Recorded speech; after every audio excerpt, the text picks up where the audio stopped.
एक गरीब लड़का गौरव था जिसकी परवरिश उसकी विधवा माँ सुमन ने घरों में चौका बर्तन करके की थी।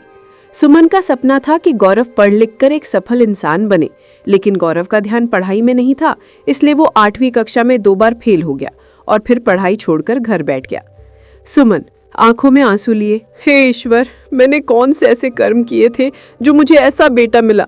सोचा था पढ़ लेगा तो अच्छी नौकरी मिल जाएगी, कम से कम मुझे दूसरों के जूठे बर्तन तो नहीं मांजने पड़ेंगे। गौरव झुंझलाहट में, माँ तुम हर समय ताना क्यों मारती रहती हो? जब मेरा मन नहीं है तो क्यों जबरदस्ती पढ़ाना चाहती हो? सुमन रोते हुए, ठीक है, अब दूसरों के नौकर ही बनकर रहना, जाओ अब करो मेहनत मजदूरी। गौरव गुस्से में पैर पटकता हुआ बाहर चला गया। इसी तरह दिन बीतते गए। गौरव जवान हो चुका था और सुमन भी अब बूढ़ी हो चली थी। बढ़ती उम्र के साथ उसे बीमारियों ने भी घेर लिया, इसलिए अब वो घर में ही रहती थी। सुमन, गौरव तुम पढ़े लिखे तो हो नहीं, इसलिए कुछ अपना काम ही शुरू कर लो। तुम्हारी शादी की उम्र हो गई है, कुछ कमाओगे नहीं तो शादी कैसे होगी? गौरव, माँ मैं सोचता तो हूँ कि कुछ करूँ, लेकिन क्या करूँ ये समझ में नहीं आता। सुमन ने बताया कि वो जहाँ काम करती थी वहाँ एक पाव भाजी वाले को एक लड़के की जरूरत है जो बनाने और बेचने में उसकी मदद कर सके। अगले दिन गौरव पाव भाजी वाले विक्रम के पास गया। भैया, मुझे पता चला कि आपको काम के लिए एक लड़के की जरूरत है, क्या मुझे काम मिल सकता है? हाँ, यहाँ इतने लोग पाव भाजी खाने आते हैं कि मैं अकेला संभाल नहीं पाता।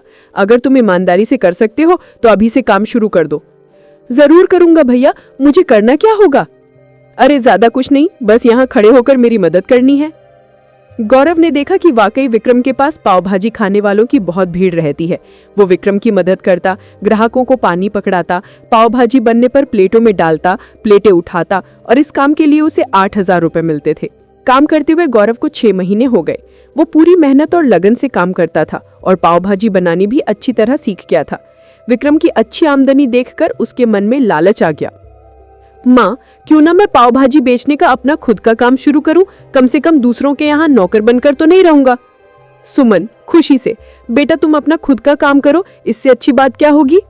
2 दिन बाद गौरव ने विक्रम के यहाँ जाना बंद कर दिया और अपना ठेला लगाकर खुद पाव भाजी बनाकर बेचनी शुरू कर दी। ग्राहक पूछते हुए, भाई एक प्लेट कितने की दी है?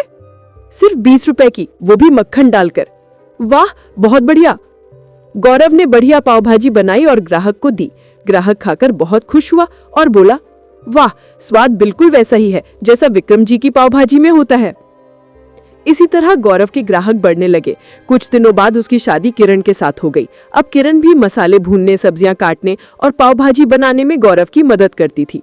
लेकिन गौरव के इस काम से विक्रम को नुकसान होने लगा। विक्रम गौरव के ठेने पर आकर, गौरव तुमने तो मेरे ही रोजगार पर लात मार दी। मेरे सारे ग्राहक अब तुम्हारे पास आने लगे हैं। मेरा तो काम बंद होने की कगार पर आ गया है। भैया, मेरे ठेले और आपकी दुकान में काफी दूरी है, फिर मेरे पाव भाजी बेचने से आपके काम पर क्या फर्क पड़ेगा? गुस्से में, ऐसे डालोगे तो फर्क पड़ेगा ही। फिर भी गौरव अपना ठेला कहीं और लगाने लगा। कुछ दिनों बाद किरण ने जुड़वा बेटियों नेहा और प्रेरणा को जन्म दिया। अधिक पैसे बचाने के लालच में गौरव अब सस्ती और हल्की सामग्री खरीद कर लाता था और ग्राहकों के लिए पाव भाजी तैयार कर देता था। धीरे धीरे ग्राहकों को स्वाद में बदलाव महसूस होने लगा। ग्राहक शिकायत करते हुए, भाई आपकी पाव भाजी का स्वाद बदल गया है। भाई साहब, मैं इतनी बढ़िया बनाता हूँ, पूरे शहर में गौरव पाव भाजी वाले का नाम है। किरण चिंता से, आप ऐसा क्यों करते हैं? ग्राहक दिन पर दिन कम होते जा रहे हैं। नेहा और प्रेरणा 5 साल की हो गई हैं। अगर काम बंद हो गया तो क्या करेंगे? गौरव लापरवाही से, कुछ नहीं होगा, इतने सालों से यही खिला रहा हूं, किसी को कुछ नहीं हुआ। अगले दिन गौरव पाव भाजी बना रहा था। उसने देखा कि मसाले की तारीख निकल चुकी है और वो सोचने लगा, डाल देता हूं, किसी को क्या पता चलेगा, वैसे भी मुझे पैसे से मतलब है। 4 दिन की एक्सपायरी मसाले से कोई मर थोड़ी जाएगा। तभी एक लड़का भागा हुआ आया। गौरव भैया जल्दी घर चलो, सुमन अम्मा की तबीयत बहुत खराब है। गौरव किरण को वहीं छोड़कर मां को अस्पताल लेकर चला गया। किरण ने दोपहर तक पाव भाजी बेची, फिर बच्चों को लेकर वापस आ गई। नेहा और प्रेरणा, चलो आज हम तीनों तुम्हारे पापा की पाव भाजी खाते हैं। कुछ देर बाद ग्राहक वापस आने लगे। एक ग्राहक गुस्से में, सुनो ये कैसी पाव भाजी बनाई है तुमने? इसे खाकर हम सबकी तबीयत खराब हो गई है, पेट में तेज दर्द के साथ उल्टियां हो रही हैं। किरण हैरानी से, क्या कह रहे हैं? आज तो हमने भी यही खाई है, हमें तो कुछ नहीं हुआ। ग्राहक, तुम लोगों ने मिलावट वाला बासी सामान हमें खिलाया है। तुम लोगों को पता तब चलेगा जब पुलिस जांच करेगी।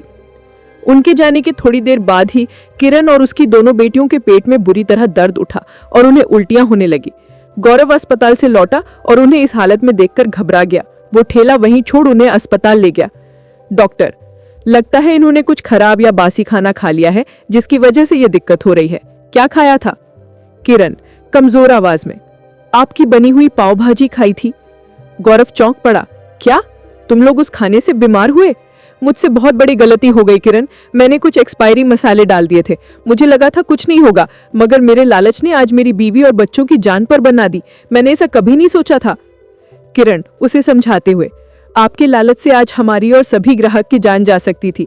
मैंने आपको बहुत समझाया लेकिन आप नहीं माने। गौरव गहरी सांस लेते हुए, मेरी आंखें खुल गई। मैं ज्यादा पैसे कमाने के लालच में अंधा हो गया था।